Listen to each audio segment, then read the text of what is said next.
नमस्कार, आप देख रहे हैं आज शांतनाद और मैं हूँ आपके साथ श्वेता सिंह। और आज हमारे साथ कश्मीर मूवी को लेकर जो वाद और विवाद होता हुआ हम देख रहे हैं, आखिर क्या है कश्मीर की सच्चाई, इस मुद्दे को लेकर खास बातचीत करने के लिए आज मौजूद है हमारे साथ कंचन पंडिता जी, जो कि पीएम पैकेज एम्प्लॉय हैं रेवेन्यू डिपार्टमेंट में। तो वहीं हमारे साथ दीपिका जी मौजूद है, जो कि पीएम पैकेज एम्प्लॉय हैं फाइनेंस में। मैं आपको बता दूं, साथ ही लकी जी हमारे साथ मौजूद है, जो कि पीएम पैकेज एम्प्लॉय ही हैं एजुकेशन डिपार्टमेंट में। बहुत बहुत स्वागत है कंचन जी, दीपिका जी, लकी जी, आप सभी का आज शंखनाद में। Thank you so much. Kanchan ji, मेरा पहला सवाल आपसे होगा कि क्या दी कश्मीर फाइल मूवी के लिए कश्मीरी पंडितों का इस्तेमाल किया गया है मुसलमानों के खिलाफ नफरत फैलाने के लिए? मैम, अगर आप ये बात हमसे पूछेंगे कि कोई बाहर से आया हुआ व्यक्ति, कोई भी पर्सन जो हमारे ऊपर कोई भी बात ऐसे ही बोल देता है, तो ये तो गलत है ना। मतलब कश्मीरी फाइल्स को वो कहता है कि इन्होंने प्रोपेगेंडा बनाया, वो कहता है ये वल्गर है। कैसे वल्गर होगा? मतलब एक बेटी की जान जा रही है, एक बच्चे को पेड़ पे फांसी से लटकाया जा रहा है। हमारे मतलब कश्मीरी कम्युनिटी के लीडर्स, उनको रास्तों पे गोली मार के मारा जाता है और उनका शव उठाने नहीं दिया जा रहा है, इस वजह से कि सब आते जाते लोग उनका जब वो डेड बॉडी देखेंगे तो उनके मन में, उनके दिल में मतलब वो दहशत पैदा होगी। तो आप मुझे बताइए, क्या ये वल्गर है? ये दिखाना वल्गर था? सच्चाई दिखाना एक वल्गर है क्या? सच्चाई दिखाना एक प्रोपेगेंडा है? मैं पूछना चाहती हूँ, अगर हमारे खुद पीएम ने ये कंडेम किया हुआ है, उन्होंने खुद ये स्टेटमेंट दिया है कि हाँ, कम्युनिटी का जेनोसाइड हुआ है, तो मुझे फर्क नहीं पड़ता कि बाहर से आया हुआ व्यक्ति हमारे बारे में, बाहर से आया हुआ पर्सन हमारे बारे में क्या कहते हैं, जबकि उसे उस चीज का कोई भी नॉलेज नहीं है। वो क्या ही बोलेगा हमारे बारे में? मेरे लिए मैटर नहीं करता, बट हाँ, मैं ये चीज उससे एक्सपेक्ट करती हूँ कि उसको हमसे अपोलॉजी करनी चाहिए, उसे हमें माफी मांगनी चाहिए उसने हमसे कि हाँ, उसने हमारे बारे में गलत कहा है। क्योंकि आप एक किसी भी इंसान के कहने पे कुछ भी आके एक सोशल प्लेटफॉर्म पे बोल रहे हो, क्या ये सही है? और मैं तो उनको भी ये कहना चाहती हूँ जिन्होंने उन्हें इनवाइट किया और उन्होंने वहां पे जाके ऐसी बातें कही। मतलब ये हाइलाइट करना कहने कैसे दिया हम लोगों ने कि इस कम्युनिटी के साथ ये एक एंटरटेनमेंट था, ये एक वल्गरिटी थी। क्या वल्गर था? हमारी जाने चली गई, क्या ये वल्गर था? उस इंसान का दिमाग नहीं है? मैं उस इंसान से पूछना चाहती हूँ कि आपने कभी देखा है? आप कभी कश्मीर आए हो? क्या आपने देखा होगा हमारी बहनों की कैसे जान गई? हमारी बहनों का रेप हुआ कई दिनों तक और फिर उन्हें आरी में बीच शरीर से काट के जहलम में फेंका गया। हमारी ऐसी कितनी सारी बहनें और भाई है जिनकी डेड बॉडी तक हमें नहीं मिली है, वो जहलम से पता नहीं कहाँ पाकिस्तान पहुंची है, कहाँ पहुंची है, हमें कुछ मालूम ही नहीं है। और वो कहते हैं कि ये वल्गर है। कहाँ से वल्गर आ गया? कौन सा वल्गर है? आप हमसे बात करिए, एक प्लेटफॉर्म में जाके आप 100 लोगों के बीच में कुछ भी बोल दोगे। जिनके साथ ये चीज हुआ है, जिनके साथ जेनोसाइड हुआ, उनके बारे में आप, उनसे बात करने का मौका आपने कभी हासिल नहीं किया, तो आप हमारे बारे में कुछ भी कमेंट कर लोगे। Is this good? मैं नहीं चाहती कि हमारी कम्युनिटी के बारे में कोई ऐसा बकवास करे, कुछ भी कह दे। उसे एक बार आना चाहिए, हमसे बात करनी चाहिए और वो खुद हमारे साथ आके कश्मीर में रहे ना। वो सफर करे, 4 दिन बिताए हमारे साथ, तब मालूम होगा उसे कि क्या हुआ था। अभी ये तो कश्मीर फाइल्स था, वो तो 5% दिखा हुआ है, 95% अभी बाकी है और ये कंटिन्यूअसली हो रहा है। आज भी सेम चीजें हो रही है, आज भी टारगेट किलिंग्स हो रही है, जो उस टाइम पे हो रही थी सेम आज भी वही चीजें हो रही है। तो क्या ये झूठ है? उस वक्त तो चलो सोशल मीडिया नहीं था, उस वक्त इंटरनेट फैसिलिटी नहीं थी। अगर साल पहले कोई घटना घटी होती थी, वो 1 साल 2 साल बाद पता चलती थी। लेकिन आजकल सोशल मीडिया का टाइम है, पल भर में चीजों का पता चल जाता है, एक कोने से दूसरे। क्या ये भी झूठ है? हमारे बेचारे जो ये मजदूर मारे जा रहे हैं, रेहड़ी वाले मारे जा रहे हैं, ये भी झूठ है? एक कम्युनिटी का बहिष्कार किया जा रहा है, उनको रिलीजियसली मारा जा रहा है, क्या ये भी एक झूठ है? उनको आना चाहिए, उनको देखना चाहिए और ये चीज महसूस करनी चाहिए कि हमारे साथ हो क्या रहा है, तब जाके उन्हें कमेंट करना चाहिए। जी बिल्कुल लकी जी, मैं आपसे जानना चाहूंगी, मूवी में एक दृश्य दिखाया गया है जिसमें मस्जिद के ऊपर लाउड स्पीकर से ऐलान किया जाता है, यानी कि धमकी दी जाती है, अगर आप जिंदा रहना चाहते हैं तो कश्मीर को छोड़ दें। इसकी क्या हकीकत है और क्या आज भी, आज के समय में भी कश्मीर में ये घटनाएं हो रही हैं? देखिए, जो मूवी में दिखाया गया है ना, 1-1 प्रतिशत वो सत्य है। उसमें कोई भी सीन ऐसा नहीं था जो जो किसी जिसको हम झूठ बोले या एक प्रोपेगेंडा बोले, ऐसा एक भी सीन नहीं था। इनफैक्ट कि जो असली सीन थे, वो तो दिखाए ही नहीं गए क्योंकि वो दिखाने के लायक ही नहीं थे, मतलब वैसे वो डरावने सीन थे। तो फिर तो इसको ए 8 कैटेगरी इस मूवी को मिलती। तो उस वजह से वो एक मूवी उन्होंने बनाई। लेकिन जो उन आपने लाउड स्पीकर्स की बात की, बिल्कुल ये बात हकीकत है, लाउड स्पीकर्स पे ये ऐलान होता था। और मैं आपको बता दूँ जब 90 में एक 1 के 2 जून कुछ डेट एग्ज़ैक्ट याद नहीं है, अलसफ़ा एक न्यूज़पेपर आता था। तो न्यूज़पेपर की हेडलाइन आई थी कि अ, य 1 हफ्ते के अंदर-अंदर वादी में जितने भी हिंदू हैं, वो वादी को खाली कर दें, नहीं तो वो मारे जाएँगे सारे के सारे। तो एक न्यूज़पेपर पे हेडलाइन आती है, तो आप खुद समझ सकते हैं कि उस टाइम के हालात कैसे रहे होंगे। बिल्कुल लाउड स्पीकर्स पे होती थी ये बात होती थी लाउड स्पीकर्स पे, मस्जिदों में ये चीज़ें होती थी। तो ये चीज़ें जो भी उस टाइम दिखाया गया, वो बिल्कुल सही थी। लेकिन आज की आपने बात की, तो आज कहीं न कहीं पे जो उस टाइम एक वहाँ का लोकल था, वो भी उसमें कहीं न कहीं पे समर्थन उस चीज़ का कर रहा था। आज उस हिसाब से नहीं है। आज आपको मस्जिदों से या लाउड स्पीकर्स पे ऐसा नहीं बताया जाता। लेकिन कहीं न कहीं वो माइंडसेट की जब हम बात करते हैं, तो माइंडसेट वही है, 90s वाला माइंडसेट सेम वही है। और अब जो ये हाइब्रिड टेररिज़्म, उस टाइम पे फिर भी ये चीज़ थी कि पता था कि मतलब मिलिटेंट या इससे पहले मिलिटेंसी के जैसे कुछ गिने-चुने मिलिटेंट्स थे, नाम थे जैसे आपने बुरहान वानी का सुना होगा या बाकी लोग। आज के दौर में ऐसा है कि कोई भी मिलिटेंट हो सकता है वहाँ पे। सिक्योरिटी एजेंसीज़ खुद भी नहीं जानती कि कौन मिलिटेंट है वहाँ। जो वहाँ पे ड्रग्स का वहाँ पे ज़्यादा सेवन होने लगा है, तो किसी भी को भी ड्रग्स दे दिया गया या 10,000 20,000 दे के पिस्टल पकड़ा दिया गया। टर्की से सारे पिस्तौल आते हैं वहाँ पे, ये सबको पता है।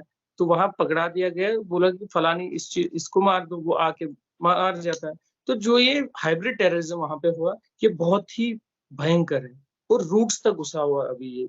तो माइंडसेट पे कहीं न कहीं पे अगर सच में अगर जो गवर्नमेंट ऑफ इंडिया को करना है, तो माइंडसेट पे काम करने की ज़रूरत है। आप कुछ भी कहेंगे, आप बोलेंगे कि जो पत्थरबाज़ था, वो अब सरपंच बन गया या पैसे के ज़ोर पे आप ये सब करवाएँगे, वो नहीं चलेगा। माइंडसेट पे काम करने की ज़रूरत है गवर्नमेंट ऑफ इंडिया को। और जैसा कि अभी मूवी की बात की आपने, जो अभी इज़राइल के आए थे, तो मुझे लगता है कि उस पे टिप्पणी करने से के बजाय हमें ये इस चीज़ पे ज़ोर देना चाहिए कि उसको बुलाया किसने? क्या आपने वर्कआउट नहीं किया था पहले उसको यहाँ बुलाने से पहले? अनुराग ठाकुर जी, जो आईएनपी मिनिस्टर है अभी, इन्फॉर्मेशन एंड ब्रॉडकास्टिंग मिनिस्टर हैं, क्या उन्होंने होमवर्क नहीं किया था? क्या उनको नहीं पता था कि ये लेफ्टिस्ट है, ये लेफ्ट विंग का आदमी है, इनको बुलाना या 200 मूवीज़ थी वहाँ पे जिनके बारे में वो किसी भी मूवी पे वो बात कर सकता था। लेकिन पर्टिकुलरली क्यों चुनी गई यही मूवी? इसके बारे में क्यों बोला गया? पर्टिकुलरली इसी मूवी के बारे में? तो कहीं न कहीं पे ये प्लान्ड वे में था ये। तो कटघरे में अगर आपको खड़ा करना है, तो आपको करंट डिस्पेंसेशन या जिन्होंने ऑर्गेनाइज़ किया था ये, जो ऑर्गेनाइज़र्स थे, जिन्होंने उनको बुलाया, एज़ अ चेयरमैन बनाया उनको, तो कहीं न कहीं पे वो भी कटघरे में खड़े होते हैं। और जी, बिल्कुल। आपने कंडेम भी नहीं किया। अगर आपने मूवी को अगर उस टाइम पे देखिए हमारे प्रधानमंत्री ने जी ये मूवी जब रिलीज़ होनी थी, तो प्राइम मिनिस्टर साहब ने इसकी बात की, होम मिनिस्टर साहब ने इसकी बात की। तो एक तरह से आपने प्रमोट किया इस मूवी को। जब आपने प्रमोट किया, तो आज आपके ही ज़रिए कहीं न कहीं पे तो आपने ही उसको बुलाया यहाँ पे, गवर्नमेंट ऑफ इंडिया ने ही बुलाया, ऑर्गनाइज़ किया। तो जब यहाँ वहाँ पे ये बात होती है, तो आपको कंडेम करना चाहिए था, लेकिन आपने कंडेम भी नहीं किया।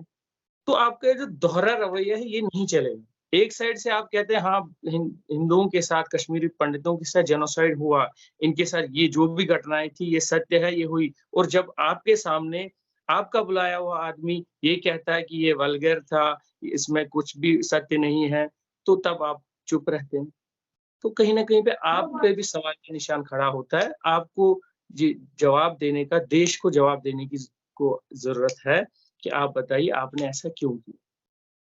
तो ये चीज़ें हैं जो अभी इस बयान को लेके हम तो हताश हुए, ठीक है? हम तो इस बयान से हताश हुए कि कम से कम किसी भी पहली बार किसी भी डायरेक्टर ने कोई हिम्मत की थी सत्य दिखाने की।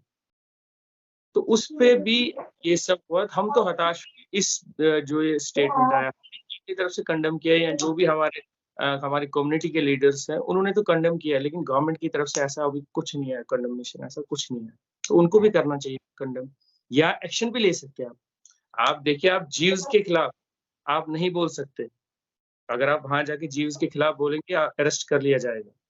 लेकिन यहाँ आप आके बाहर से आया कोई व्यक्ति, उसने यहाँ उस कम्युनिटी के खिलाफ बोला, मतलब ये तो डायरेक्ट हुआ ना, कम्युनिटी के खिलाफ बोलना, मज़ाक उड़ाना उस कम्युनिटी का जो ऑलरेडी एक जेनोसाइड का शिकार हुई है, जो ऑलरेडी इतना सफ़र जिन्होंने किया हुआ है, जो मर्डर्स हुए, रेप हुए, और पलायन करना पड़ा। और हमें पलायन क्यों करना पड़ा? ये सोचने की ज़रूरत है। हमें इसलिए वहाँ मारा गया क्योंकि हम हमेशा भारत का जो झंडा है वो हमने उठाया, और सिर्फ़ एज़ अ नेशनलिस्ट हमको मारा गया। तो अगर हमें एज़ अ नेशनलिस्ट मारा जाता है, भारतीय होने का हमें ये एक सज़ा दी जाती है, तो भारत का फ़र्ज़ बनता है ना कि हमारी बात सुनना, हमें समझना। लेकिन आज जब हम यही बात करते हैं, तो डिनायल मोड में है सरकार। आज गवर्नमेंट कहती है कि नहीं, वहाँ सब ठीक है। हम 200, आज आपको भी पता होगा शायद 203 दिन हुए आज हमें प्रोटेस्ट करते हुए, सेम डिमांड को लेके, कि हालात जो वहाँ पे 90s में थे, आज भी वैसे ही हालात हैं। सिर्फ़ कुछ चेंजेज़ हुई है, बाकी हालात वैसे ही हैं। एक कश्मीरी पंडित के लिए या हिंदू के लिए वहाँ सेफ नहीं है। ख़ासकर कि पिछले 1.5 साल से, 370 के बाद से वहाँ बिल्कुल हालात चेंज हो गए।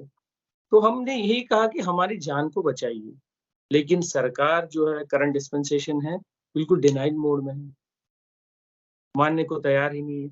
एक टूरिस्ट जो वहाँ से आता है, 1 दिन के लिए वहाँ पहलगाम गया, पहलगाम में वो अपना फ़ोटोग्राफ़ी कर ली उसने, वहाँ वो बयान देता है यहाँ सब ठीक है, क्योंकि वो पैसा खर्चने आता है वहाँ। वो पैसा खर्चता है, ₹1 की चीज़ वो ₹10 की लेता है, तो जो उसके बयान पे विश्वास करती है सरकार कि हाँ, ठीक है, उसके बयान को प्रमोट किया जाता है कि टूरिस्ट इतना आया, वो आया, ये आया। लेकिन हम जो चिल्ला रहे हैं, जो ग्राउंड ज़ीरो पे काम कर रहे हैं, जो हकीकत जानते हैं, जिनको सब कुछ पता है, हमें नेगलेक्ट किया जाता है। तो कहीं न कहीं पे सरकार को कटघरे में खड़ा करते हैं हम। इस बार हम सरकार को कटघरे में खड़ा करते हैं। बिल्कुल। जी, बिल्कुल। दीपिका जी, मैं अब आपसे जानना चाहूँगी कि मूवी में एक दृश्य दिखाया गया है, आतंकवादी का इंटरव्यू किया जाता है, आतंकवादी को मंच दिया जाता है और वहीं कश्मीरी पंडितों के दर्द को सुना नहीं जाता। इसकी क्या है सच्चाई?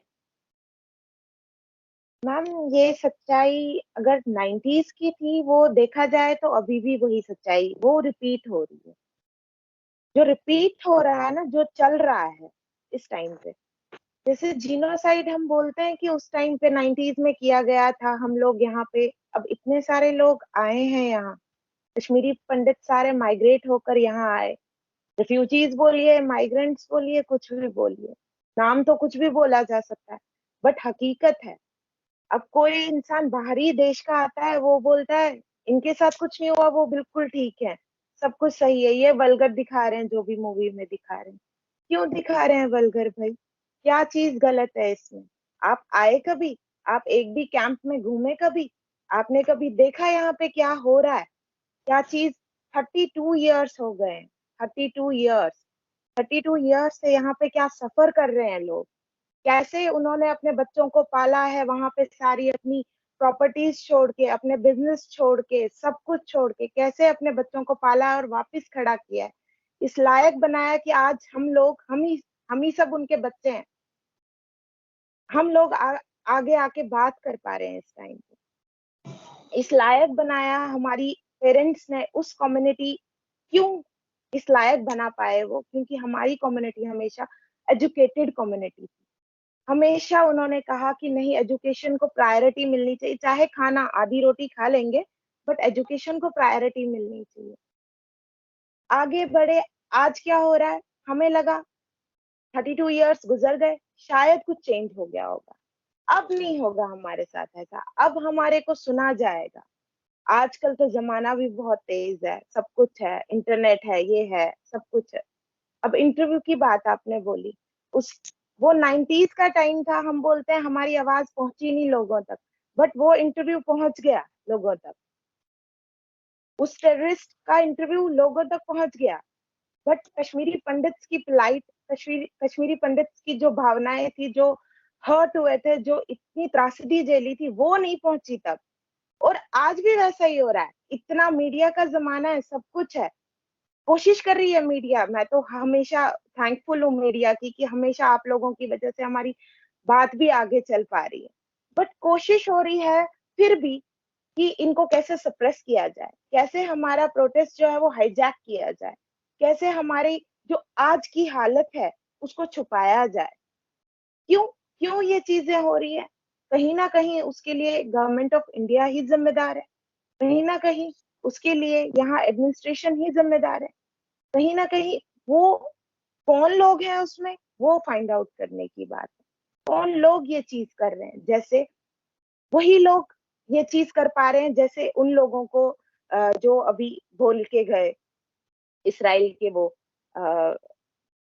बोल के गए, कुछ भी बोला, कुछ भी बोला, किसी ने उनकी सुधनी ली कि वो कहाँ से आए हैं, क्या उनका बैकग्राउंड है, क्या वो बोल रहे हैं, क्या चीज कर रहे हैं। अब बोला तो बोला, उसके बाद कोई, अनुराग ठाकुर जी हमारे मिनिस्टर है ब्रॉडकास्टिंग के, टेलीविजन एंड ब्रॉडकास्टिंग के, क्या उनको इस चीज की रिस्पॉन्सिबिलिटी नहीं लेनी चाहिए कि उनके अंडर कौन आ रहा है और क्या बोल रहा है, क्या बोल के जा रहा है? अगर बोल रहे हो तो रिस्पॉन्सिबिलिटी भी लो, अकाउंटेबिलिटी भी होनी चाहिए किसी की, किसी मिनिस्टर की, किसी चीज की होनी चाहिए। वैसे ही हमारे साथ हो रहा है, कोई अकाउंटेबल नहीं है। हम गवर्नमेंट से गुहार लगाते हैं, लगाते जरूर हैं, मोदी जी से हम प्यार करते हैं, बट उनके नीचे लोग जो हैं, वो लोग हमारे को किस तरीके से सप्रेस कर रहे हैं, वो चीज देखने की जरूरत है, वो चीज फाइंड आउट करने की जरूरत है। कौन इस एडमिनिस्ट्रेशन को चला रहे हैं, कौन ऊपर से नीचे तक इसको ग्राउंड लेवल पे पहुंचाएंगे, अच्छी चीजों को कौन पहुंचाएगा, वो चीज तो फाइंड आउट करने की जरूरत है। एक एबल एडमिनिस्ट्रेशन की, गुड गवर्नेंस की एक खासियत होती है कि आपको ऊपर से नीचे तक देखना पड़ेगा कौन वो एक पर्टिकुलर एक प्रताड़ित कम्युनिटी को वो रिलीफ पहुंच भी रहा है। आप देखिए उस चीज को। हम हमेशा बोलते हैं, आज 203rd डे था हमारा, 203 दिन हो चुके हैं प्रोटेस्ट के। आज भी सर आए थे, अशोक पंडित जी आए थे हमारे प्रोटेस्ट पे, सपोर्ट करने आए थे।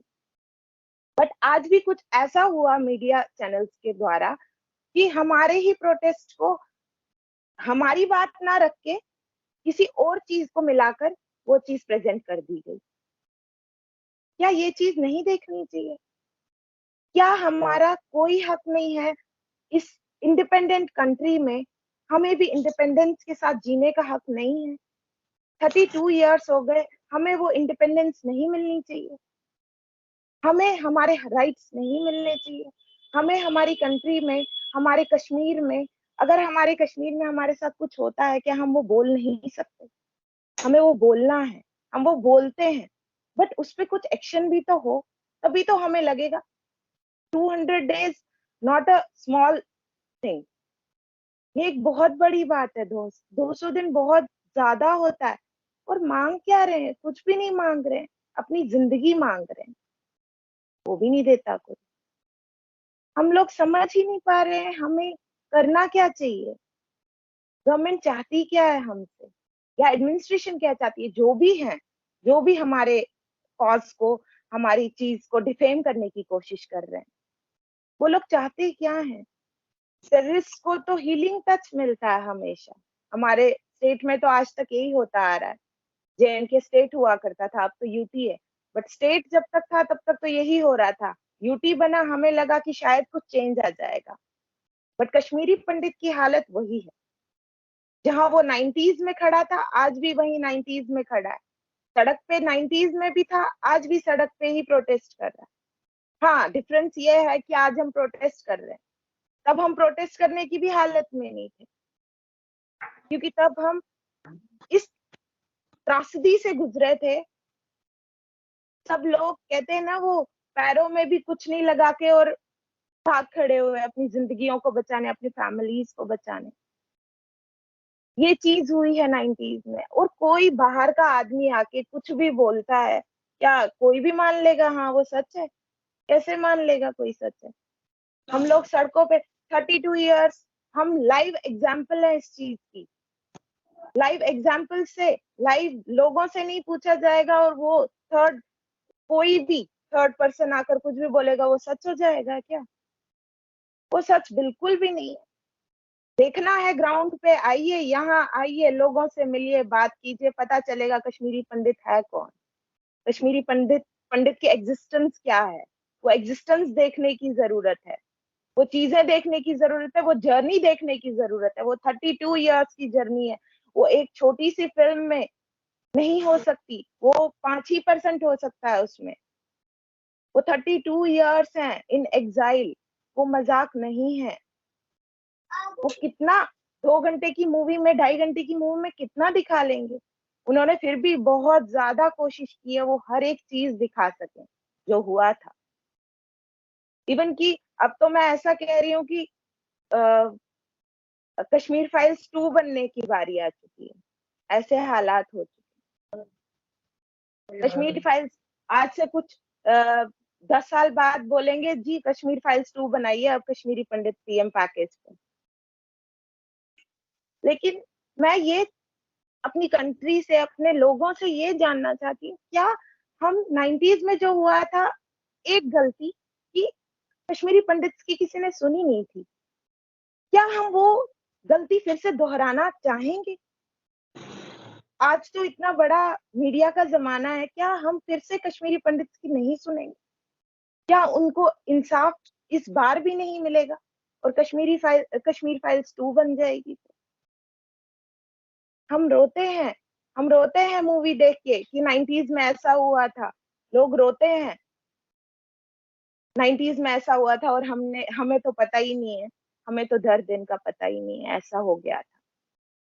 बट आज तो पता है, आज तो दोहराइए मत, आज तो वो चीज मत कीजिए। अगर तब की गवर्नमेंट ने हमारे साथ इंसाफ नहीं किया था, आज की गवर्नमेंट से तो हमें उम्मीद है, उसको तो करना चाहिए। कश्मीर फाइल्स 2 तो नहीं बनने देनी चाहिए।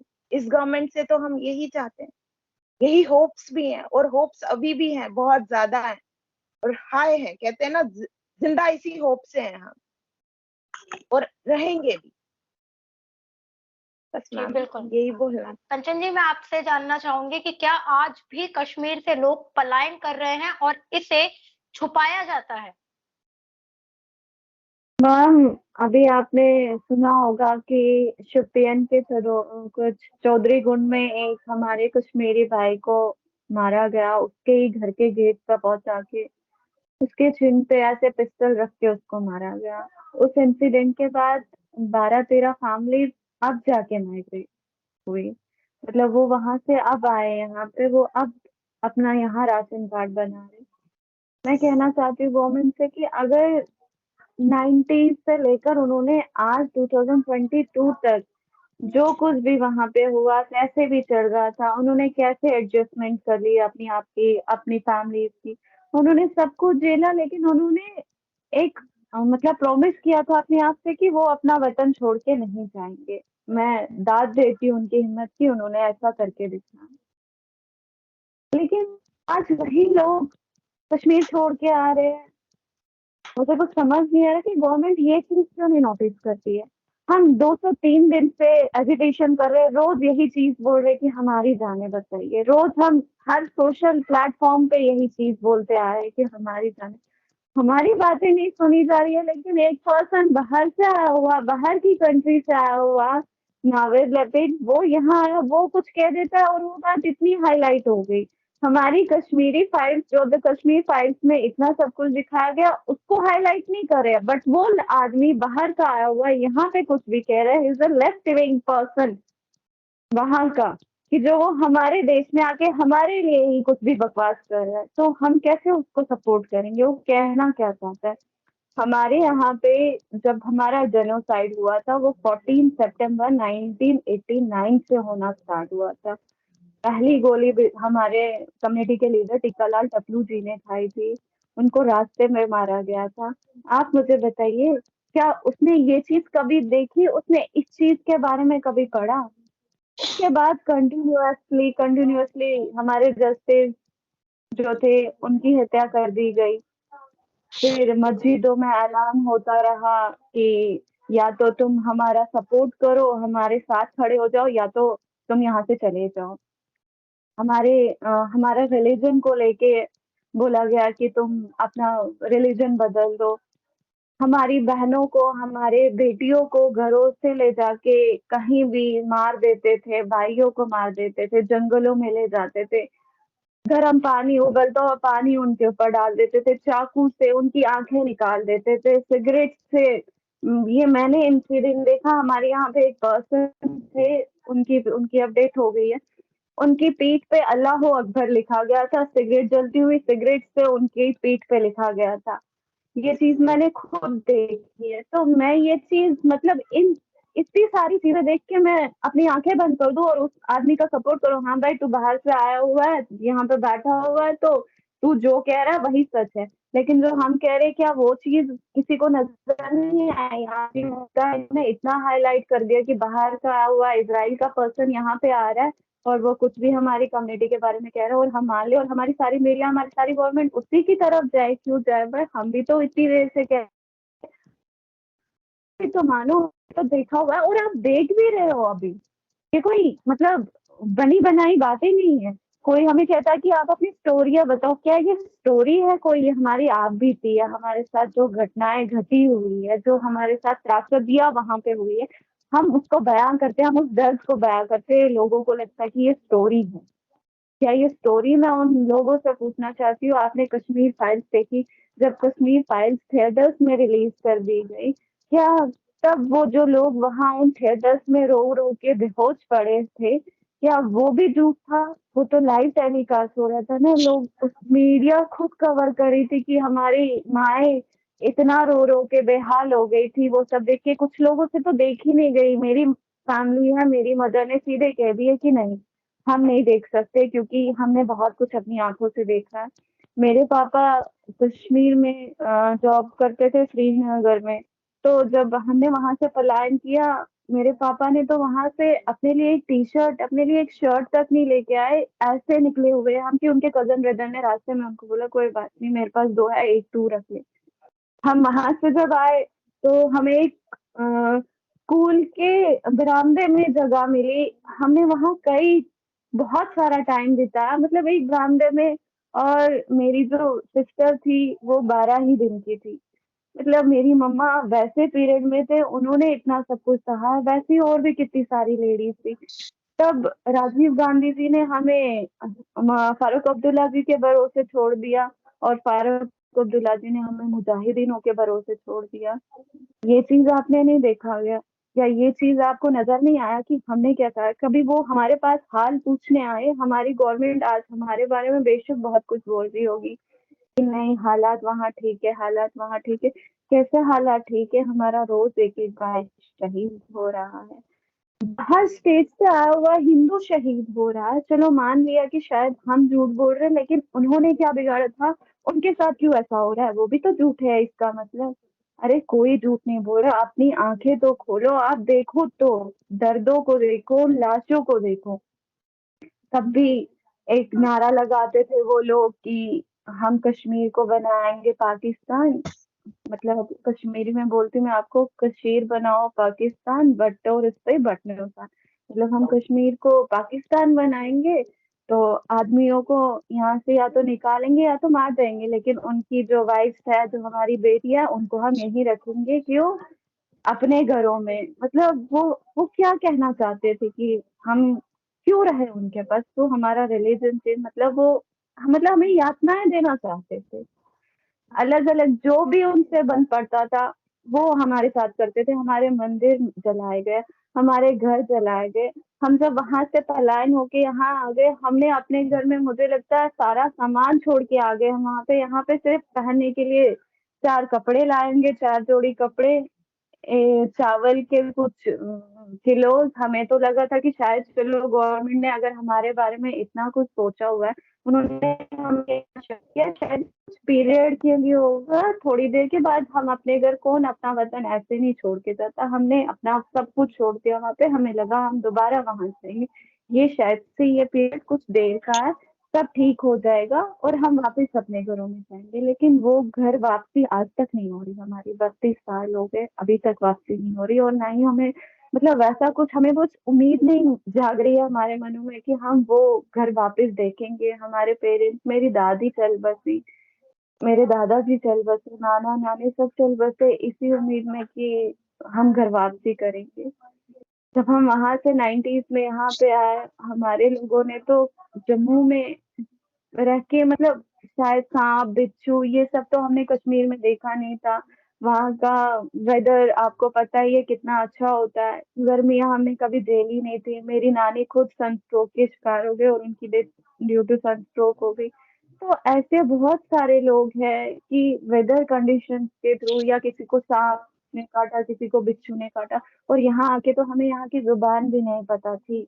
यहाँ के लोगों को समझ नहीं आता था। हम कश्मीरी में बोलते थे, वो आगे से हिंदी या डोगरी में बोलते थे, उन्हें बेचारों को समझ नहीं आता।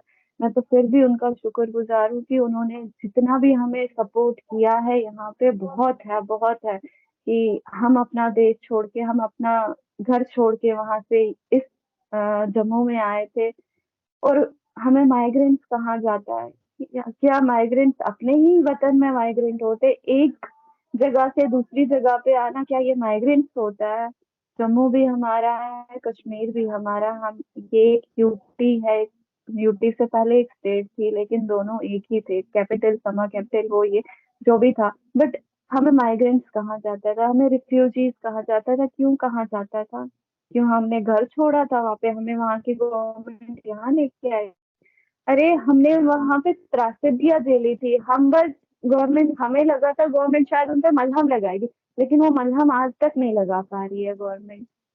तब भी हमारा बोला जाता था, मस्जिदों में ऐलान किया जाता था, यहाँ क्या चलेगा, निजाम मुस्तफा।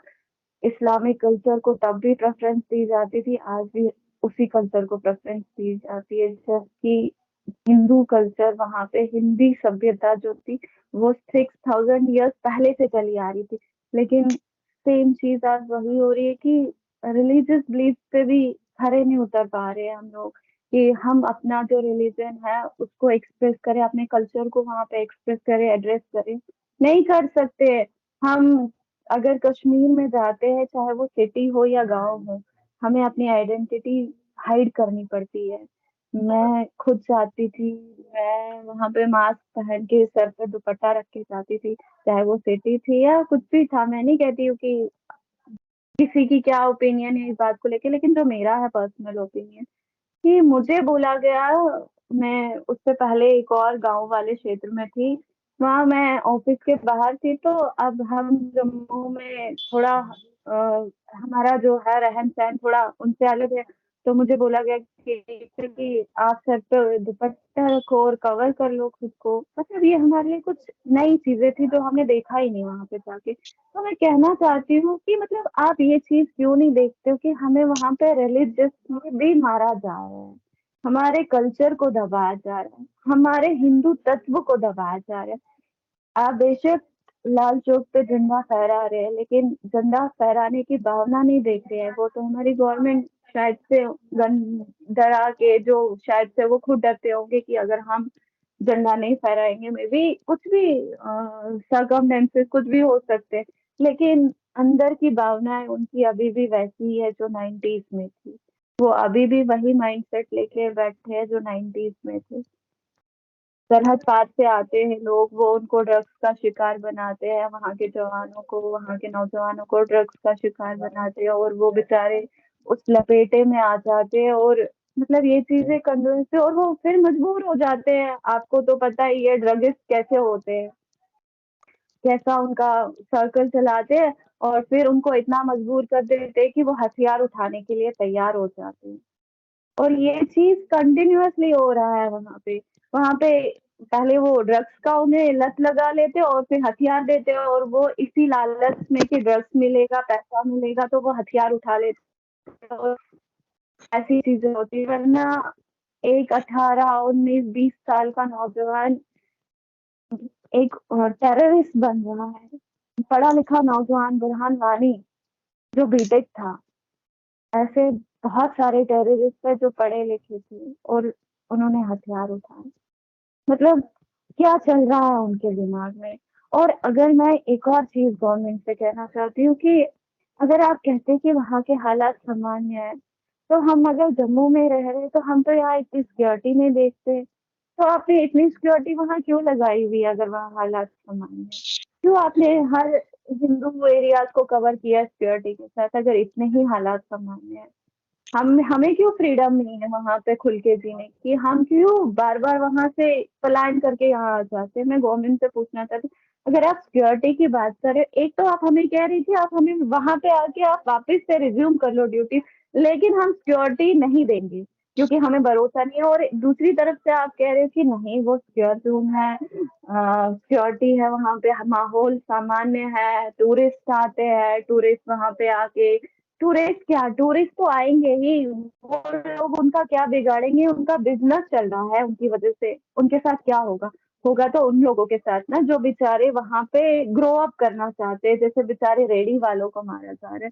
वो अपना बिजनेस सेटअप कर रहे थे, बेचारों को थ्रेट लेटर्स आ गई, मीडिया पर्सन को थ्रेट लेटर्स आ गई वहां की कि आप ऐसा नहीं करो, ऐसा होगा आपके साथ। मतलब ये सर्कल चला रहे, वो 90s से 89 से ये चीजें हो रही है, और गवर्नमेंट अभी भी समझ नहीं पा रही है कि हो क्या रहा है। और अभी भी हमें बोला जा रहा है कि जेनोसाइड नहीं हुआ था, ये वल्गर है, ये एंटरटेनमेंट है, ये प्रोपागेंडा है। मैं पूछना चाहती हूँ उन लोगों से कि मतलब आप कहना क्या चाहते हो? या तो हम झूठे हैं या तो फिर वो लोग झूठे हैं। आप क्यों नहीं एक चीज करते हो कि हमें बुला लीजिए, हमारे साथ बातचीत कर लीजिए, हमारे साथ चलिए, हम कश्मीर दिखाएंगे आपको, जो कश्मीर हम देख रहे हैं वो कश्मीर हम आपको दिखा रहे हैं। सिक्योरिटी में अगर कोई भी ब्यूरोक्रेट कश्मीर घूम रहा है, उसके साथ 15 15 सिक्योरिटी की गाड़ियां होती है, बुलेट प्रूफ गाड़ियां उसके पास होती है, उसको तो सिक्योर ही लगेगा ना। हमें पूछे ना, जो अकेले चल पड़ते हैं, जिन्हें पता नहीं होता है कि अगर हम एक नुक्कड़ छोड़ के दूसरे नुक्कड़ में जाएंगे तो हम बचेंगे या नहीं। हमारे साथ चलिए, हम आपको दिखाते हैं वो कश्मीर कैसा है, वो कश्मीर कौन सा है जहाँ पे ऐसा कुछ होता है। घर बैठे कुर्सियों पर बैठ के बातें करना बहुत इजी होता है, लेकिन जो सफर करते हैं उनके साथ आइए, उनके साथ बैठिए, उनके साथ बात करिए, वो आपको दिखाएंगे कि असली कश्मीर क्या है। मैं बस यही कहना चाहती हूँ कि आंखें मूंद के किसी भी बात पे विश्वास करने से अच्छा अपनी आंखें खोलिए, अपने कान खोलिए और खुद आके देख लीजिए। अगर हमारे होम मिनिस्टर को या हमारे प्राइम मिनिस्टर को कभी विजिट करना पड़ता है कश्मीर, तो 1 1.5 महीना पहले से सिक्योरिटी अलर्ट हो जाता है, भाई इस पर्सन को आना है यहाँ पे तो सिक्योरिटी इश्यूज देख लेना, कोई भी ऐसा कुछ नहीं होने और फिर भी उसके बावजूद भी वो लोग कभी भी 10 15 मिनट से ज्यादा वहां टिक नहीं पाते हैं। बायर आते हैं, बायर जाते हैं, और वो हमें कह रहे हैं कि वो सेफ है। कैसे सेफ हो गया? दुकान वाला दुकान में सेफ नहीं है, ऑफिस वाला ऑफिस में सेफ नहीं है, रोड पे चलता हुआ बच्चा बूढ़ा वो सेफ नहीं है, तो सिक्योरिटी कहाँ से होगी? कैसे सेफ हो गया कश्मीर?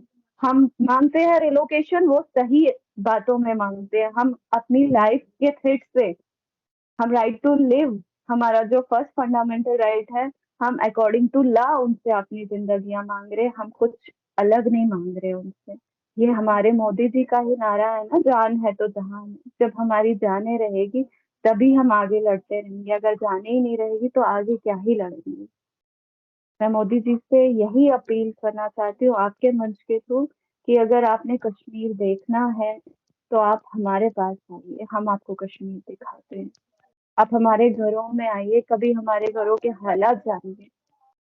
वहां दूर बैठे कोई भी टिप्पणी ना करे, या कोई भी बाहर से आया हुआ व्यक्ति अगर कुछ भी हमारे बारे में बोलता है तो उसे पहले हमारे पास आके देखना चाहिए कि हमने क्या क्या त्रासदियां झेली हुई है, फिर जाके टिप्पणियां करे हमारी बात पे। दीपिका जी, आप लोग लगातार आंदोलन कर रहे हैं, क्या गवर्नमेंट की तरफ से आपको संपर्क करने की कोशिश की गई है या कोई आप लोगों के बीच वार्ता हो पाई है? देखिए मैम, पहले तो मैं कुछ बोलना चाहूंगी, कंचन जी की बात को एक्सटेंड करना चाहूंगी। सिक्योरिटी की बात कर रहे हैं, वहां पे जब राहुल भट्ट जी की शहादत हुई थी 12 मई को, तो 13वीं के बाद 13 दिन हो गए, तो 13 दिन के बाद हमारे माननीय एलजी साहब आए थे। तो ऑन रिकॉर्ड है, उन्होंने ये ऑन रिकॉर्ड बोला है कि यहाँ तो आप लोगों को तो पता ही है, जब वो हमसे बात कर रहे थे तो कहते हैं कि आप लोगों को तो पता ही है, यहाँ पे तो अपने साय से भी डर लगता है। वो जी+ सिक्योरिटी लेकर चलते हैं। उन्होंने ये बोला था कि यहाँ पे तो आपको पता ही है, साये से भी डर लगता है। अब ये सोचिए कि अगर उनको साये से भी डर लगता है तो हम लोग वहां कैसे चलते हैं। वो कैसे ये चीज बोलते हैं कि हम लोगों को, आप लोग आइए, ज्वाइन कीजिए, बायोमेट्रिक अटेंडेंस लगाइए, 10 से 4 की जॉब कीजिए, टाइमिंग भी दे के रखते हैं। एक टेररिस्ट सभी सभी को बोल के रखते हैं कि ये भाई 10 से 4 आपके लिए अवेलेबल है, आप आइए, मार के जा सकते हैं। मतलब 10 से 4 हम लोग अवेलेबल हैं मरने के लिए। नहीं आएंगे तो सैलरीज बंद है। 4-4, 5-5, 6-6 महीना हो गया, सैलरीज बंद है। अब ये एक चीज है कि हम लोग जो जी रहे हैं ना, 203rd डे, 203 दिन हो चुके, तो 3 दिन से यही मांग रहे हैं कि हमारी लाइफ को सेव किया जाए, बेसिक राइट दे दीजिए हमें। हमें और कुछ नहीं चाहिए, बड़ी बातें नहीं चाहिए, कोई बाकी आश्वासन भी नहीं चाहिए हमें। हमें बस अपनी लाइफ जीनी है, स्मूथली जीनी है, जैसे हम जीते हैं कॉमन पर्सन की तरह, जैसे पूरा इंडिया, पूरे हिंदुस्तान के लोग जीते हैं, वैसे हमें अपनी जिंदगी जीनी है, शांति से जीनी है, देशभक्त होकर अपना काम करना है, जैसे हम यहाँ भी करते हैं, हम वहां भी करते हैं। हम इतनी ट्रॉमेटिक सिचुएशंस में भी वहां पे देशभक्त होकर काम करते हैं, चाहे फिर उन लोगों को पसंद आए चाहे नहीं आए, चाहे वहां पे लोगों को लगे कि ये लोग, हाँ जी, झंडा फहरा रहे हैं, इंडिया का फहरा रहे हैं, हिंदुस्तान का झंडा फहरा रहे हैं। मैम, झंडा क्या हाथ में दिखेगा, वो तो हमारे सिर पे है, वो तो हम हैं ही, हम तो हैं ही देशभक्त लोग। मैम, ये मैं अपनी पर्सनल एक वो कहूंगी, 15 अगस्त के बाद, मतलब जैसे झंडा फहराने की वो एक जो कैंपेन था वो हुआ, तो झंडा फहराया गया। यहाँ पे मैम मेरे घर के बाहर अभी भी झंडा लगा हुआ है, फहराया हुआ था हमने भी, और घर के बाहर अभी भी लगा हुआ है। तो कुछ श्रीनगर में बीच में गई थी, जब कुछ काम था मुझे, एक दिन के लिए गई थी, तो वहां पे भी देखा था, 15 अगस्त के बाद की ही बात कर रही हूँ, गए थे हम लोग, तो इमिडिएटली वहां पे देख रही थी, कुछ 1 या 2 शॉप्स पे झंडा लगा हुआ था, वो भी सिटी में, मेन सिटी में, श्रीनगर सिटी की बात कर रही हूँ। बाकी मैंने पूरे रास्ते देखा है मैम, एक एक जगह देखा है, कहीं एक भी झंडा नहीं था। और जब हम जम्मू की तरफ, जब हम टनल क्रॉस करते हैं, जो टनल है वो क्रॉस करते हैं, तो यहाँ पे देखिए, यहाँ पे एक एक जगह, हर एक जगह झंडे ही झंडे नजर आते हैं। ये डिफरेंस है यहाँ में और वहां में। इसी बात से समझ जाना चाहिए कि डिफरेंस क्या है। लोग बोलते हैं ना कि डिफरेंस क्या है, उन टूरिस्ट को भी ये देखना चाहिए, आंखें खोल के देखना चाहिए कि डिफरेंस ये है।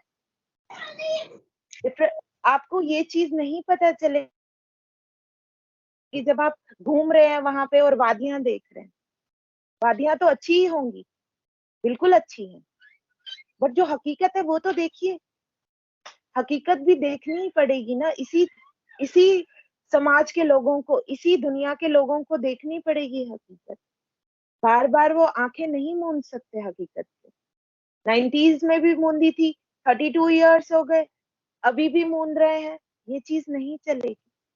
तब तक हम अपनी कंट्री से, हम अपने प्राइम मिनिस्टर से गुहार लगाते रहेंगे। 200 दिन हो चुके हैं आज, हम फिर भी गुहार लगा रहे हैं कि कुछ कीजिए, हमें बचाइए, हमें बचाइए। लाशें झूठ नहीं बोलती, इतनी लाशें आ चुकी हैं, वो झूठ नहीं बोल रही हैं। उनको किसने मारा, किसने मारा? गवर्नमेंट खुद बोलती है कि टेररिस्ट ने मारा, हाइब्रिड टेररिस्ट ने मारा। हम तो नहीं बोल रहे हैं, ये तो सच है ना। हाँ, किसी और के आने पे उस बात को इतना हाइप कर दिया गया कि उन्होंने जी कश्मीर फाइल्स के लिए ऐसे बोला कि ये सच नहीं है। हाइप कर दिया गया, ठीक है, हाइप कर दो, पर जो कश्मीरी पंडित खुद अपने मुंह से बोल रहा है उसकी भी सुन लो, उसकी भी त्रासदी के बारे में सुन लो, उसकी भी जीविका के बारे में सुन लो कि ये हो क्या रहा है, उसके साथ वो क्या चाहता है, वो क्या मांग रहा है। 32 ईयर्स से अगर आपने सुध नहीं ली है तो 32 ईयर्स के बाद अब तो सुन लो। अब तो कहीं सुनवाई तो होनी चाहिए ना। कहते हैं ना वो कि भगवान के घर में देर है, अंधेर नहीं। अंधेर नहीं होना चाहिए, देर हो जाए भले, बट जस्टिस डिनाई नहीं होना चाहिए। बस जस्टिस के लिए हम लोग लड़ रहे हैं, अभी तक लड़ रहे हैं, आगे भी लड़ेंगे, नो डाउट आगे भी लड़ेंगे, क्योंकि इसी देश ने हमें सिखाया है कि जस्टिस के लिए जरूर लड़ना। इसी देश ने, इसी गवर्नमेंट ने, इसी प्राइम मिनिस्टर मोदी सर से हमने सीखा है कि जस्टिस के लिए लड़ते रहो। तो हम भी लड़ेंगे, जस्टिस के लिए लड़ेंगे, तब तक लड़ेंगे जब तक वो मिल नहीं जाता। जी। लकी जी, मेरा अब आपसे आखिरी सवाल होगा। मैं आपसे जानना चाहूंगी कि क्या दी कश्मीर फाइल्स मूवी तक ही सरकार की सहानुभूति थी? उसके बाद कश्मीरी हिंदुओं की दर्द को, परेशानियों को नजरअंदाज किया जा रहा है। बिल्कुल, आपकी बात सही है। मैं इसमें ऐड करूँगा ये कि द कश्मीर फाइल्स मूवी से पहले भी हमारे दर्द को 32 सालों से नज़रअंदाज किया गया। सिर्फ़ हमें यूज़ किया गया एज़ पॉलिटिकल टूल्स हमें यूज़ किया गया। देखिए, वोटिंग राइट्स तो हमारे छीन ही लिए गए एक हिसाब से। अगर कभी टाइम मिलेगा तो मैं आपको इसका ब्रीफ डिस्क्रिप्शन में बता सकता हूँ कैसे, किस तरीके से। तो लेकिन अभी मैं इतना कह सकता हूँ कि वोटिंग राइट्स तो एक हिसाब से छीन लिए गए, सिर्फ़ पॉलिटिकल टूल हमें यूज़ किया गया।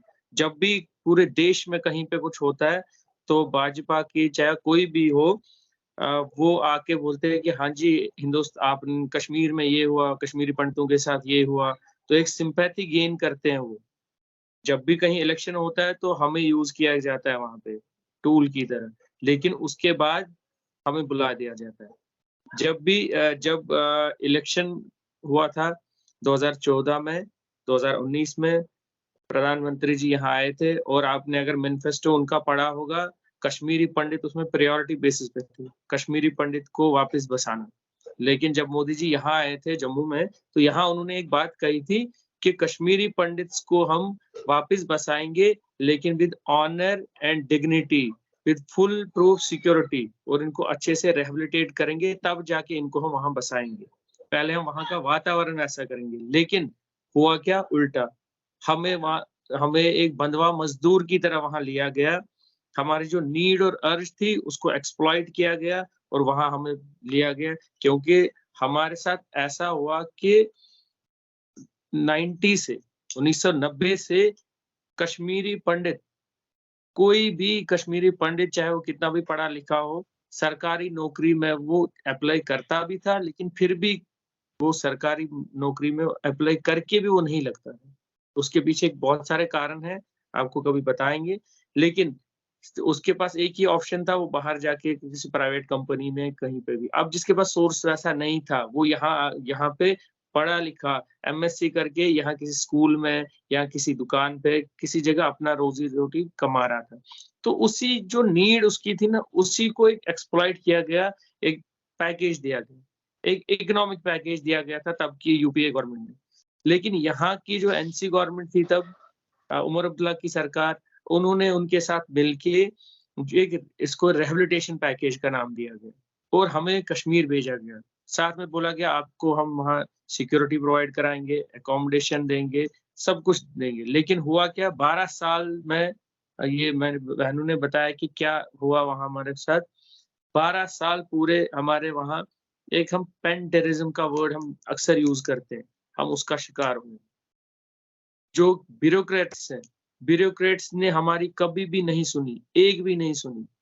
वहाँ हमारे साथ एक सौतेला व्यवहार हुआ ब्यूरोक्रेट्स के थ्रू, जो एडमिनिस्ट्रेशन है उनके थ्रू। बार-बार हम गुहार लगाते रहे, चाहे तब की सरकार थी या अब की सरकार। मैं आपको ये बता दूँ सरकारें जो है ना सरकारें सिर्फ़ चेहरे बदले, बाकी जो सोच थी कश्मीरी पंडित के को लेके वो नहीं बदली, किसी भी सरकार की, चाहे वो आज की डिस्पेंसेशन हो या पुरानी हो, सिर्फ़ चेहरे बदले।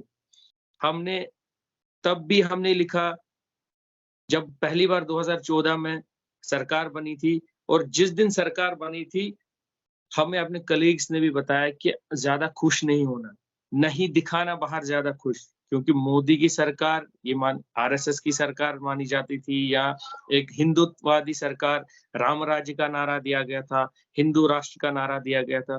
तो हमें लगा था उस टाइम कि शायद अब हमारी बात सुनी जाएगी। 2014 के बाद से हमें लगा था हमारी बात सुनी जाएगी, अब कहीं न कहीं पे हमारा कुछ होगा। लेकिन हुआ क्या उल्टा, हमारी बात सुनी ही नहीं गई। हमने तब भी मैंने खुद लिखा उस समय भी मैंने लिखा था, तब होम मिनिस्टर राजनाथ सिंह जी थे, उनको हमने पत्र लिखा, हमने नरेंद्र मोदी जी इनको लिखा, हमने हर एक स्वर्गीय सुषमा स्वराज जी उनको लिखा था। जितने भी उस टाइम जो कैबिनेट के जितने भी मंत्री थे, सबको हमने लिखा, पर्सनली लिखा, मैंने भी लिखा, बहुतों ने लिखे और हमने उनको व्यथाएँ बताई। हमने ये भी तब लिखा उनको कि हम एक-एक कमरे में 6-6 फैमिलीज़ रहते हैं। एक कमरे में 6-6 फैमिलीज़ हम रहते हैं, भेड़-बकरियों की तरह हमें यहाँ रखा गया है। फ़ोटोग्राफ्स भेजे हमने, पूरा प्रॉपर एक हमने भेजा, लेकिन वहाँ से कोई रिस्पॉन्स नहीं आया। फिर हमने फिर लिखा, नहीं आया रिस्पॉन्स। जब 2019 में फिर से सरकार बनी, तब हमने फिर से लिखा इनको, फिर से कथाएँ बताई हमारी कि हमारे साथ हो क्या रहा है, लेकिन उल्टा हुआ, इन पे कुछ भी नहीं हुआ। मैं आपको ये बता दूँ, हमारी एक बहन है, वो ए 170 किलोमीटर वो डेली अप डाउन करती थी ऑफ़िस जाने के लिए। उसका ऑफ़िस इतना दूर था, 170 किलोमीटर इमेजिन नहीं कर सकता कोई कि पर डे ट्रैवल करना, 170 किलोमीटर्स और बच्चा लेके गोद में। और जबकि वो चली जाती है सीईओ श्रीनगर के पास, सीईओ श्रीनगर वहाँ से उल्टा ही बोलते हैं, आपने शादी क्यों की? क्यों करनी थी शादी? मतलब एक ऐसा उनका एक रवैया था, एडमिनिस्ट्रेशन का रवैया कि बिल्कुल ही एक कश्मीरी पंडित को इस तरह से सताओ कि ये वापस चला जाए। मतलब उनकी मानसिकता मैंने जो पहले बोला आपको माइंडसेट, उनकी मानसिकता ही ऐसी थी, एक जिहादी मानसिकता, जो अभी ब्यूरोक्रेट्स बैठे हैं यहाँ पे। तो वो कहीं न कहीं पे इस तरह से सता रहे थे कि ये चले जाए वापस, यहाँ सब छोड़ के चले जाएँ। हम चले गए डिविज़नल कमिश्नर साहब के पास हम चले गए। हमने कहा कि ये जो ट्रांसफर्स कपल ट्रांसफर्स एक डिस्ट्रिक्ट में 200 किलोमीटर दूर पति हस्बैंड और 200 किलोमीटर दूर मिसेज़ की पोस्टिंग, अलग-अलग डिस्ट्रिक्ट्स में पोस्टिंग रखी गई। तो उस चीज़ को लेके गए थे हम कि पास में नज़दीक करिए या उसकी ट्रांसफ़र इधर करिए या इसकी ट्रांसफ़र उधर करिए। अकोमोडेशन की बात हमने की थी, ये राहुल भट्ट जी की किलिंग से पहले की बात है। लेकिन हमें तब बोला गया कि वो फ़ाइल उन्होंने ऐसे उठा के फेंक दी। नहीं, कुछ नहीं होगा, आप यहाँ से चले जाइए। सिक्योरिटी गार्ड्स को बुला के हमें बाहर कर दिया गया। तो ऐसा रवैया था एडमिनिस्ट्रेशन का। तो एडमिनिस्ट्रेशन लेकिन फिर जब ये हुआ, जब हमने प्रोटेस्ट शुरू किया, जब फिर वो तो हमने बर्दाश्त किया था। देखिए, हम जब गए थे, वी एक्टेड एज़ ब्रिज। 2010 में हमने ब्रिज का काम किया था बिटवीन द मेजॉरिटी कम्युनिटी, वहाँ की जो मेजॉरिटी कम्युनिटी है और जो बाकी रेस्ट ऑफ द कंट्री है। हमने सोचा चलो हम एज़ एम्बेसडर्स जाएँगे। हम वहाँ पे अपना जो भी हमारा है, हम वहाँ पे उस हिसाब से हिंदुस्तान का जो नाम है या तिरंगा अपना नेशनल फ्लैग ऊँचा करेंगे। हमने वो काम किया। हम 15 अगस्त को 26 जनवरी को जाते थे तिरंगा लहराने। 15 अगस्त की बात जैसे इन्होंने कही, जैसे मेरी बहन ने कहा कि 15 अगस्त पे वहाँ फ्लैग नहीं होता था किसी के पास। जब फर्स्ट टाइम वहाँ फ्लैग होस्टिंग सेरेमनी हुई वहाँ पे 15 अगस्त की, तो हमारे एक कलीग ने लाया, तो उसने अलग ही रंग लाए। उनको पता ही नहीं था हमारे नेशनल फ्लैग के कलर्स क्या हैं। जब मैं किसी शॉप पे गया, मैंने ऐसे नेशनल फ्लैग लिया वहाँ पे, जैसे मैं कोई स्मगलिंग का कोई सामान ले रहा था। मैंने उससे सिर्फ़ कहा कि फ्लैग है आपके पास नेशनल फ्लैग? उन्होंने ऐसे मुझे साइड पे किया, आप अंदर से आइए, उधर से आइए तो उन्होंने ऐसे लिफाफे में बांध के दिया। मैंने कहा मैं तो झंडा ले रहा हूँ, ये नहीं छुपा के लेना, यहाँ किसी को बताना नहीं कहाँ पे मिलता है। तो ये सोच थी वहाँ। लेकिन ऐसा है नेशनलिस्ट फोर्स जो सिर्फ 15 अगस्त को झंडा फहराता नहीं है, जो 16 अगस्त को देखता है सड़क पे, नालियों पे जो झंडे होते हैं गिरे हुए, वो उठाते हैं। हम वैसी कौम है, एक नेशनलिस्ट फोर्स। लेकिन मिला क्या हमें? जब भी कोई सेंटर की स्कीम आती है, आप जैसे इस साल ये था जो आजादी का अमृत महोत्सव था, तो झंडा फहराने का काम हर किसी, जो भी पंडित एम्प्लॉय था, उसने झंडा फहराने का काम किया, दिल से किया। लेकिन बदले में क्या मिला उसको? गोली मिली। उसका सबूत दीपक चंद जी, जो पिछले साल अक्टूबर में किलिंग हुई, और उसके बाद टीआरएफ ने निकाला अपना जो लेटर, वो निकालते हैं हर किलिंग के बाद। और देखिए शर्म की बात कितनी है ये गवर्नमेंट के लिए, सिक्योरिटी एजेंसीज के लिए। वो पहले भी ये निकालते हैं कि हम मारने वाले हैं, और फिर बाद में भी निकालते हैं कि हाँ हमने मारा। और सिक्योरिटी एजेंसीज, हमारी सरकारें, एडमिनिस्ट्रेशन, गवर्नमेंट बिल्कुल चुप और हाथ पे हाथ धरे बैठे रहती है, कुछ भी नहीं। मैं आपको एक एग्जांपल देता हूँ, जो रजनी बालाजी की किलिंग से पहले वहां पे एक किसी यूथ को पकड़ा जाता है विद पिस्टल, टर्किश पिस्टल था उसके पास, उसको पकड़ा गया लोकल पुलिस के द्वारा। जब इंट्रोगेशन हुआ तो उसने ये चीज कही कि मुझे इसी एरिया में टारगेट किलिंग करने जाना था। ये पुलिस ने कहा फिर स्टेटमेंट में कि मुझे जाना था टारगेट किलिंग करने, किसी हिंदू को मारने, लेकिन ये नहीं पता था, वो बाद में बोला जाता मुझे। लेकिन उसके बाद, उसके 1 हफ्ते बाद ही मारा जाता वहां पे। तो एडमिनिस्ट्रेशन कर क्या रही थी? जो सिक्योरिटी एजेंसीज वो कर क्या रही थी? एक हिसाब से देखा जाए तो वो तो सोए ही थे, या वो वेट कर रहे थे कि किसका नंबर होगा। तो ये चीजें, और मैं ये चीज कह रहा था कि जो आजादी का अमृत महोत्सव हुआ, तो इन्होंने क्या, जो फ्लैग होस्टिंग सेरेमनी हुई, उसमें दीपक चंद मेहरा जी की उसके बाद किलिंग हुई। तो उसमें बोला गया कि इसने जी झंडा फहराने जो था उसमें बढ़ चढ़ कर हिस्सा लिया, और लोगों को भी बोला कि आप इसमें पार्टिसिपेट करो। जो एक और सुनील जी की हत्या हुई, उसमें भी उन्होंने साफ यही कहा। या जो कुछ भी होता है, जैसे लैंड का इन्होंने किया, और राहुल भट्ट जी का फिर उस पर क्लेम डाल दिया। और हमें वहां मारा जाता है कि आप आरएसएस के एजेंट्स हो, बीजेपी के एजेंट्स हो। अगर हमें इस चीज को लेकर मारा जाता है कि आप बीजेपी के एजेंट्स हो, तो लेकिन बीजेपी तो कुछ कर नहीं रही है हमारे लिए। या आरएसएस की बात करता हूँ मैं, ये कोई भी जो भी हिंदूवादी संगठन है, हमारी बात तो कोई करता नहीं है। उल्टा वो उन्हीं की बातें करते हैं। उनके लिए तो उनके पास हीलिंग टच पॉलिसीज है। मिलिटेंट्स के लिए पॉलिसी क्या है भारत सरकार की, जो 90s से चली आ रही है पॉलिसी, कि अगर एक मिलिटेंट जिसने चाहे कितने भी हिंदुओं को मारा हो, चाहे उसने कितने भी हिंदू लड़कियों का रेप किया हो, जो भी किया हो उसने, उसके लिए एक पॉलिसी है, अगर वो टेररिज्म छोड़ के वो सरेंडर करता है, तो उसको एक मिलता है, एक कंपनसेशन, कुछ लाख रुपए मिलते हैं, और उसको एक सरकारी नौकरी मिलती है। ये पॉलिसी उनके लिए। और हमारे लिए क्या पॉलिसी है? जो देश का नाम वहां पे लेके गए, जिनको देश के नाम पे मारा जाता है, हिंदू होने के नाम पे मारा जाता है, उसके लिए क्या पॉलिसी है? जब आपको मारेंगे तब आपकी जो मिसेज है उसको गवर्नमेंट जॉब मिलेगी।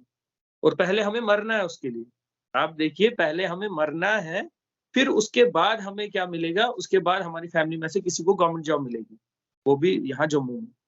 तो सरकारें समझ नहीं पा रही है, और हमें भी सरकार खुद कंफ्यूज है कि आपने पॉलिसी बनाई है हमारे, उनके लिए ये है कि आप किसी को मारो, जो भी करना है, उसके बाद सरेंडर करो, आपको गवर्नमेंट जॉब भी मिलेगी और पैसा भी मिलेगा। और हमारे लिए कुछ अलग ही पॉलिसी है। और सरकार क्यों वेट कर रही है हमारा? देखिए दीपक चंद मेहरा जी, इसकी किलिंग हुई, उसके बाद इसके भाई को यहाँ नौकरी दी गई जम्मू में। उसके बाद राहुल भट्ट जी की जब किलिंग हुई, जबकि राहुल भट्ट जी ने, उन्होंने पहले एप्लीकेशन भी दी थी, उसकी मिसेज ने भी बोला था कि वहां पे पोस्टिंग जहां पे इनकी है वो सेफ एरिया नहीं फील हो रहा हमें, हमारी पोस्टिंग कहीं और नहीं, आप ठीक हो वहीं पे। एडमिनिस्ट्रेशन ने कहा नहीं आप ठीक हो। जब उनकी वहां किलिंग हुई, उसके बाद उन्होंने कहा चल उसकी मिसेज को जॉब देते हैं, और उसको जम्मू में शिफ्ट किया फिर। या रजनी बालाजी, वो तो सबने सोशल मीडिया पे आया ही था, कितनी बार उसने लेटर लिखा था सीईओ को, एप्लीकेशन दी थी कि मेरी ट्रांसफर कहीं और करिए, वो सेफ एरिया नहीं है, लेकिन नहीं माना गया।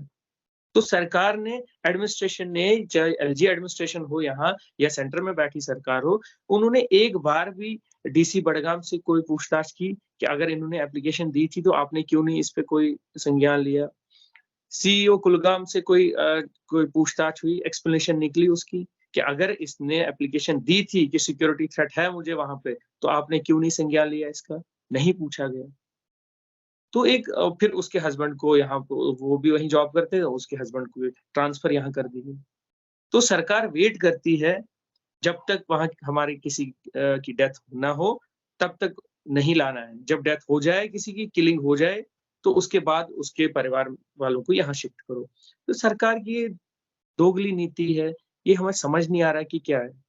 टूरिस्ट्स की बात इन्होंने की, तो मैं समझता हूँ कि जितने भी टूरिस्ट वहाँ आते हैं, वो भी कहीं न कहीं पे रिस्पॉन्सिबल है इस चीज़ की, जो भी वहाँ पे की किलिंग्स हो रही है। क्योंकि आप वहाँ पे पैसा देते हैं। जब हमने बात की कि जो चाइनीज़ आइटम है उसका बहिष्कार करो। क्यों करो बहिष्कार? क्योंकि अगर आप चाइनीज़ आइटम को आप देते हो ₹10 तो ₹10 में से कम ₹8 या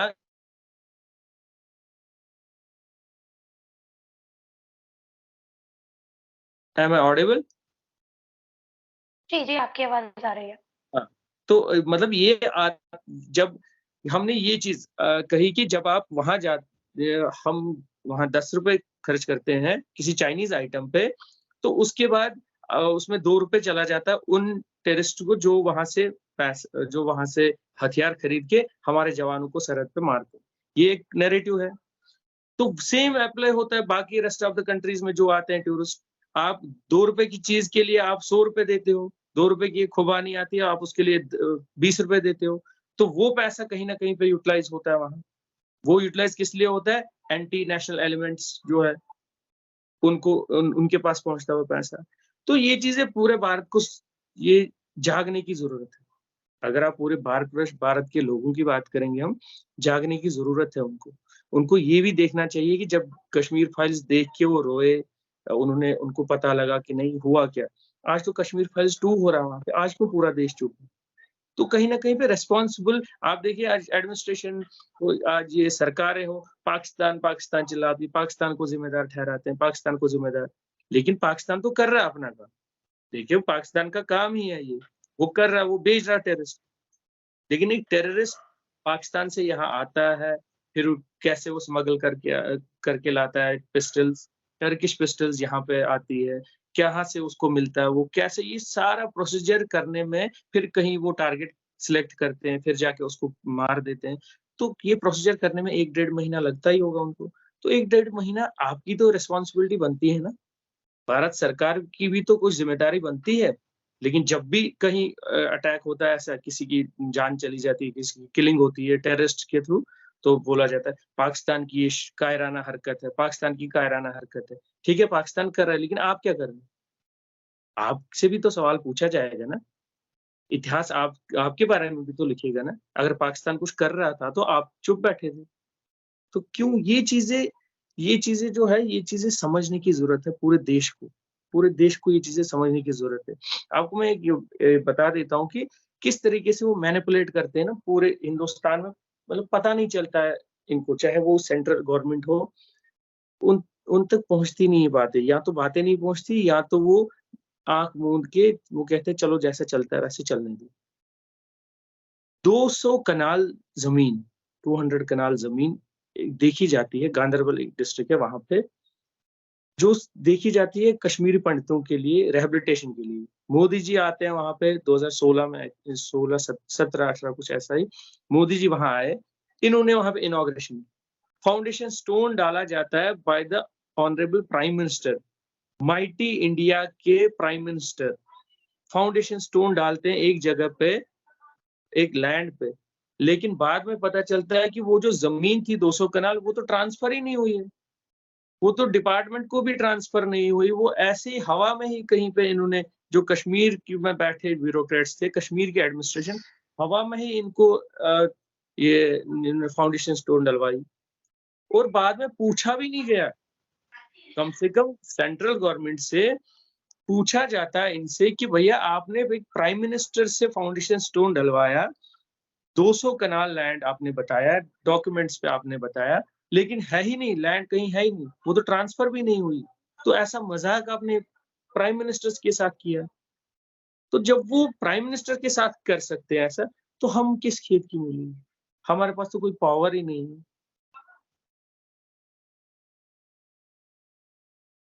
हाँ? कि वहाँ पे बिल्कुल ही हमें तो, अब हमारी बात अगर आप करेंगे, हम तो वहाँ ऐसे हैं हम कि जैसे वो बिल्कुल एक क्या ऐसे कहेंगे कि जैसे एक मतलब एक डरे हुए हैं, एक सहमे हुए हैं। ये किलिंग्स के बाद से हमारा वहाँ पे ऐसा हाल है कि अगर हमें कहीं पे, जैसे मुझे एक एटीएम पे जाना था, मैं आपको अपनी पर्सनल बात बताता हूँ। एटीएम पे जाना था, मेरे साथ बच्चा था। पहले मैंने देखा बाहर कि मुझे यहाँ लोग जानते हैं, कोई जानता है या नहीं। अगर मुझे यहाँ कोई जानता है तो वो, अगर मुझे किसी ने गोली मारी, तो मेरे बेटे को कम से कम वो सेफ पहुँचाएगा मेरे घर। ऐसा माहौल है वहाँ पे। फिर मैंने देखा, हाँ, वहाँ पे दुकानदार जो थे, वहाँ दुकान वाले वो मुझे जानते हैं, चलो कोई बात, अगर मुझे गोली लग भी जाती है तो मेरे बच्चे को वो पहुँचा देंगे। ये स्टेटमेंट है, ये हिसाब है वहाँ। हम जब वहाँ जाते हैं ना कहीं कटिंग करवाने, हम वहाँ कटिंग करवाने गए सैलून में, वहाँ हमने देखा, जो मेरा एक फ्रेंड था मेरे साथ, उसने कहा नहीं, वो खिड़की वाला जो है, खिड़की वाले साइड से हम वहाँ बैठेंगे। मैंने पूछा क्यों? कहता नहीं, अगर कोई आएगा तो कम से कम खिड़की से हम छलांग मार सकते हैं।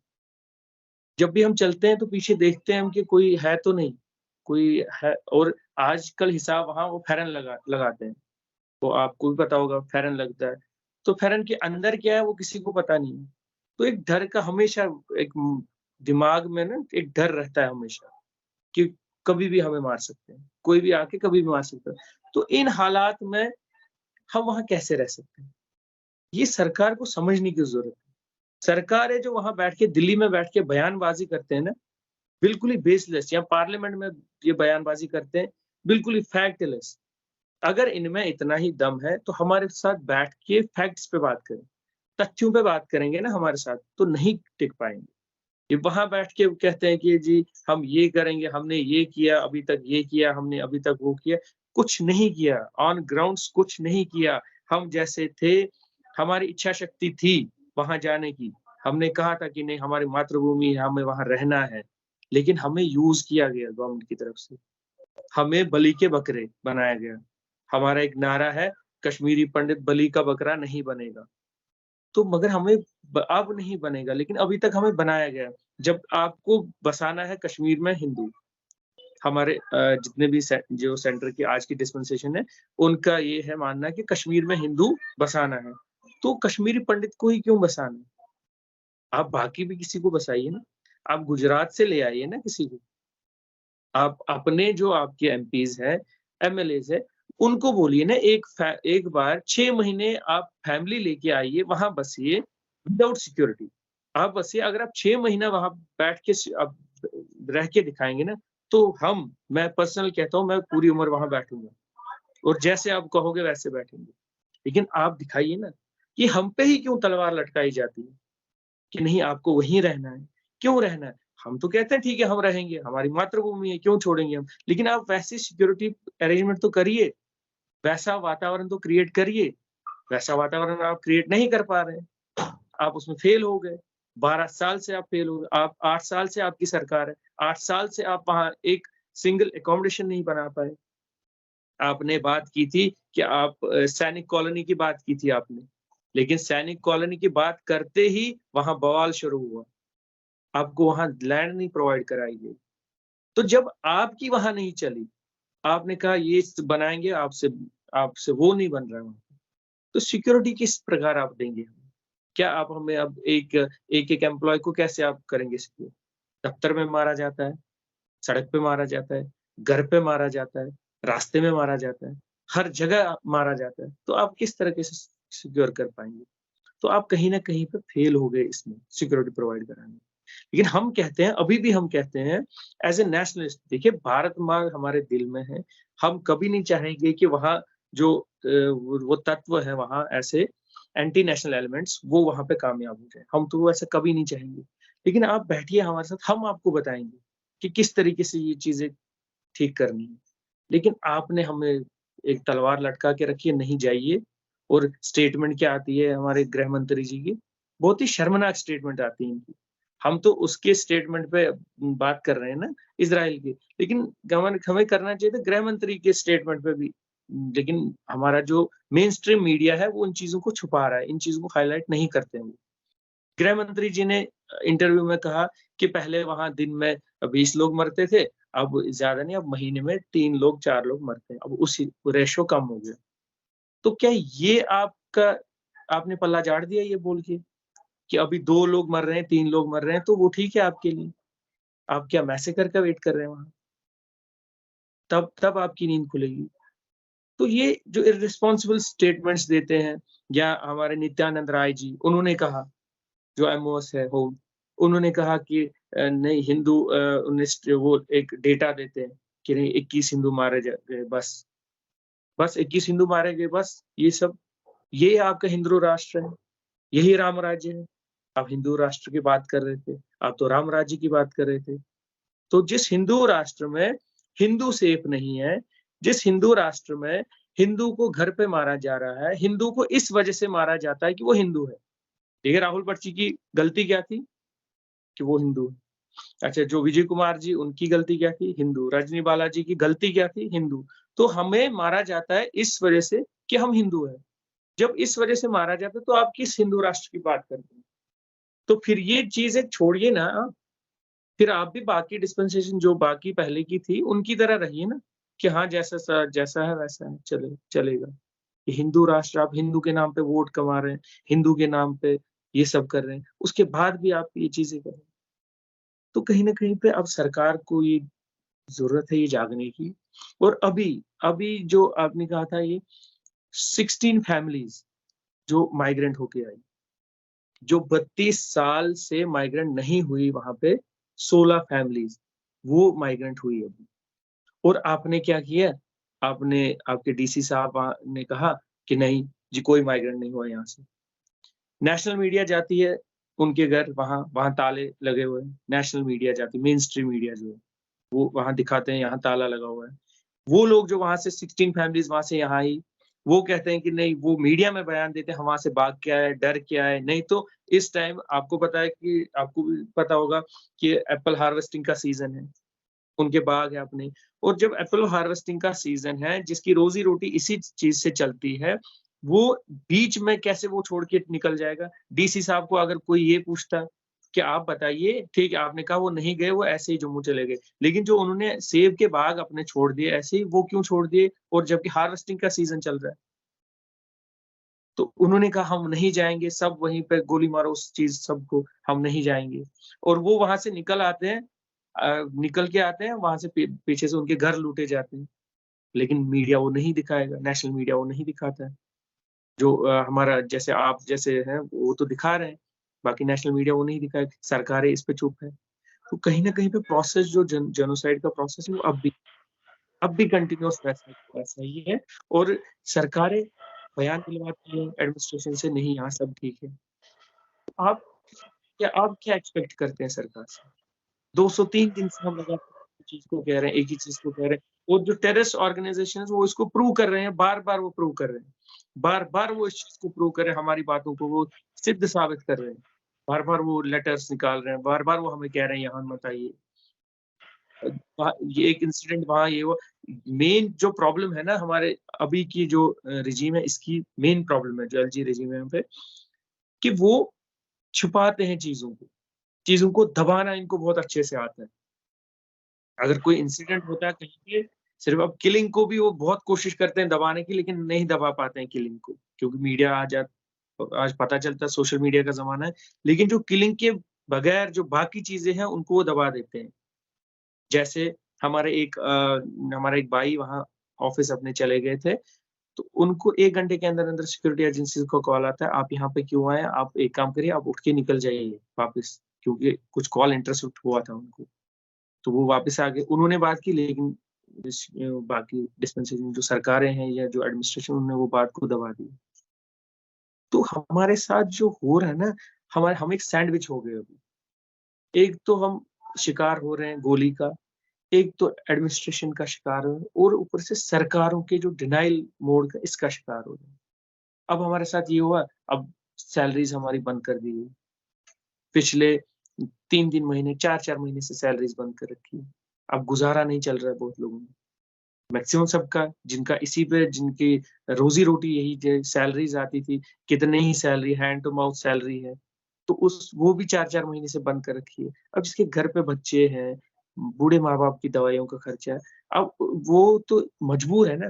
देखिए, इस हिंदू राष्ट्र के जो सरकार दावे करती थी, इसमें हिंदू इस कदर मजबूर है कि वो वहाँ जाके गोली खाने को तैयार है, कि मैं जाऊँगा, कम से कम सैलरी आएगी, गोली खाने को तैयार हूँ। लेकिन मैं यहाँ बैठ के अब वहाँ से दूर रह के सैलरीज़ बंद है, तो मैं पूरे परिवार को नहीं मार सकता। देखिए, मेरे पे डिपेंडेंट है मेरे बच्चे, माँ-बाप। अब मैं यहाँ रहूँगा, तो ये क्या खाएँगे? खाने को कुछ नहीं है। तो जब 8 लोग आप पे डिपेंडेंट हैं, तो आप वहाँ यही प्रेफ़र करते हैं कि ठीक है, मैं वहाँ जाऊँगा, कम से कम सैलरी तो मिलेगी, गोली खाएँगे बेशक, लेकिन चलो सैलरी तो मिलेगी। तो सरकार ने हमें इस तरह से मजबूर किया है और सरकार बड़ी-बड़ी बातें कर रही है। तो ये आप अगर वहाँ पे आप कोई जानने की पूरे हिंदुस्तान को ये जानने की ज़रूरत है कि कश्मीरी पंडित के साथ अभी हो क्या रहा है? सरकारों के थ्रू, एडमिनिस्ट्रेशंस के थ्रू हो क्या रहा है? पहले तो 90s में तो जो जो हुआ 90s का तो पता ही है सबको, लेकिन अभी क्या हो रहा है? तो ये आप उजागर करिए इस चीज़ को।